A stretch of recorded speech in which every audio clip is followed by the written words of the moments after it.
আসসালামু আলাইকুম। Web design tutorial সিরিজে সবাইকে স্বাগত জানাচ্ছি।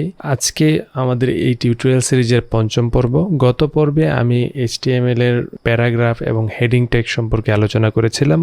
আজকের পর্বে আমরা দেখব যে কিভাবে বিভিন্ন ফরম্যাটিং করতে পারি, অর্থাৎ HTML এর কিছু ফরম্যাটিং ট্যাগ নিয়ে আমরা আলোচনা করব।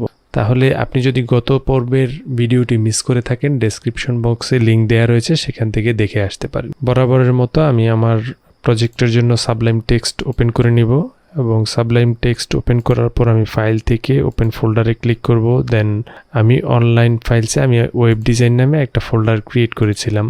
আমি এখন ওয়েব ডিজাইন যে ফোল্ডারটা আছে সেই ফোল্ডারটাকে সিলেক্ট করে আমি আমার সাবলাইম টেক্সটে ওপেন করব। ওপেন করার পর আমরা যদি index.html ফাইলটাও ওপেন করি, আমরা দেখতে পাচ্ছি যে এই হেডিং ট্যাগগুলো এবং প্যারাগ্রাফ যে ট্যাগটা রয়েছে সেটা আমরা গত ক্লাসে ইউজ করেছিলাম। আজকে আমরা দেখব যে কিভাবে HTML এর মধ্যে বিভিন্ন ফরম্যাটিং করা যায়। যেমন আমি যদি একটা প্যারাগ্রাফ নেই, সাপোজ আমি একটা টেক্সট এখানে অ্যাড করছি, অর্থাৎ আমার এই লেখাটা কিন্তু একটা প্যারাগ্রাফ হিসেবে আমার ডকুমেন্টে শো করবে। এখন আমি যদি আমার এই লেখাটাকে বা এই ফাইলটাকে ব্রাউজারে ওপেন করি, আমি দেখতে পাচ্ছি যে এখানে একটা প্যারাগ্রাফ হিসেবে আমার এই লেখাটা শো করছে। এখন এরকম হতে পারে যে কোনো একটা সময় আমার এই লেখাটা বা আমার এতটুকু লেখা একটু বোল্ড করার দরকার। আমি যদি এই লেখাটাকে কাট করি, দেন আমি আরেকটা ট্যাগ ইউজ করতে পারি, স্ট্রং। এক্ষেত্রে স্ট্রং মানে হচ্ছে বোল্ড করা। তো সেমভাবে আমি এখানে যদি লিখে দিই দিস ইজ বোল্ড টেক্সট, আমি এতটুকু যদি লিখি, এরপরে যদি আমি একটু রিলোড দিই, আমি দেখতে পাচ্ছি যে নর্মালি লেখাটা যেভাবে শো করছে তার মধ্যে আমার এই লেখাটা একটু আলাদা হয়ে গিয়েছে। অর্থাৎ আমি যেখানে স্ট্রং ট্যাগ ইউজ করেছি, এই স্ট্রং ট্যাগের কাজ হচ্ছে কোনো একটা লেখাকে বোল্ড করে ফেলা। একইভাবে আমি যদি স্ট্রং ট্যাগের পরিবর্তে আমি বি ইউজ করি, সেক্ষেত্রে একই কাজ করবে। আমি এখন যদি আমার ফাইলটাকে Ctrl+S দিয়ে সেভ দেই, দেন আমি যদি এখানে রিলোড করি, সেক্ষেত্রে আমরা দেখতে পাবো যে একই কাজ করছে। তাহলে আমরা দেখলাম যে কিভাবে আমরা একটা লেখাকে বোল্ড করতে পারি। এখন আমার যদি কোনো একটা প্রয়োজন হয় যে আমি একটা লেখাকে একটু বাঁকাবো বা ইটালিক যে স্টাইল আছে সেই স্টাইলে পরিণত করব, সেজন্য আমাকে যেটা করতে হবে, আমি আই ট্যাগ ইউজ করতে পারি। দেন আমি লিখতে পারি যে দিস ইজ ইটালিক টেক্সট।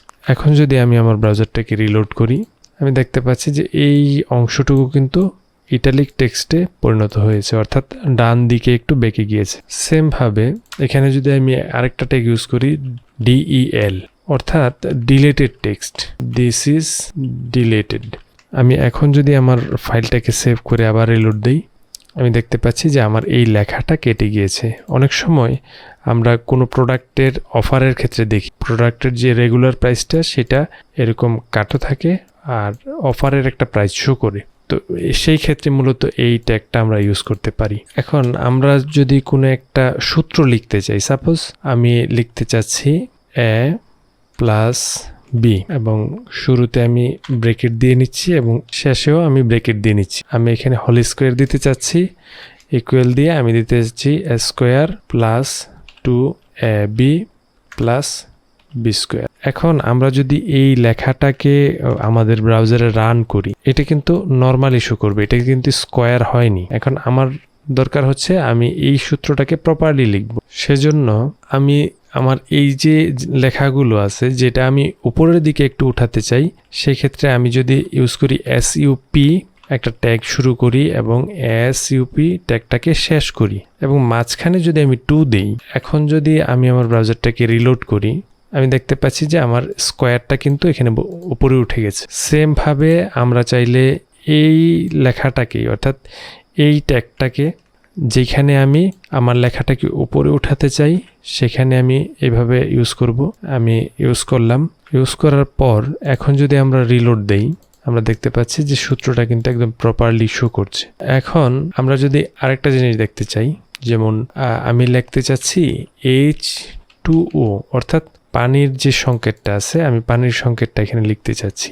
এক্ষেত্রে এখন যদি আমরা রিলোড করি আমরা কিন্তু দেখতে পাচ্ছি যে এটা নর্মালি H2O শো করছে। এখন আমার দরকার কি যে এই 2 যেটা আছে এটা আমি একটু নিচের দিকে নামাবো। এজন্য আমি যদি এখন ইউজ করি সাব অর্থাৎ সাবস্ক্রিপ্ট নামে যে ট্যাগটা আছে সেই ট্যাগটা যদি আমি ইউজ করি এবং Ctrl+S দিয়ে যদি সেভ দেই, এখন যদি রিলোড করি আমি দেখতে পাচ্ছি যে আমার 2 কিন্তু নিচে নেমে গেছে। তো এইভাবে আমরা আরো বিভিন্ন ধরনের যে ফরম্যাটিং ট্যাগ আছে সেই ট্যাগগুলো কিন্তু আমরা ইউজ করতে পারি।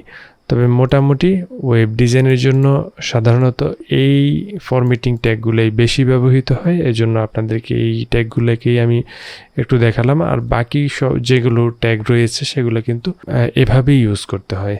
আমরা আরও একটা ট্যাগ দেখতে পারি এখানে, যেমন আমরা যদি লিখি আই এম ইউজিং ফেসবুক, আমি এতটুকু লিখলাম। এতটুকু লিখে আমি আমার ওয়েবসাইটে যখন রান করব আমি দেখতে পাচ্ছি যে আমার লেখাটা কিন্তু শো করছে।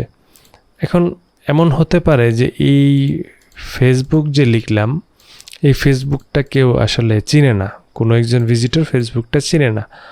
আমি এমন একটা ফাংশনালিটি চাচ্ছি যে ফেসবুকের উপরে যখন কার্সরটা নিয়ে যাবে তখন নিচে একটা ডেসক্রিপশন শো করবে, অর্থাৎ ফেসবুকটা কি এটা জানানোর জন্য আমি একটা ডেসক্রিপশন ইউজ করি। এই জন্য আমাদেরকে যেটা করতে হবে, এই ফেসবুক লেখাটাকে কাট করলাম, কাট করে আমি এটাকে একটা ABBR ট্যাগের মধ্যে রাখলাম। সেমভাবে আমি ABBR ট্যাগটাকে ক্লোজ করে দিলাম এবং মাঝখানে আমি ফেসবুক লেখাটাকে দিয়ে দিলাম।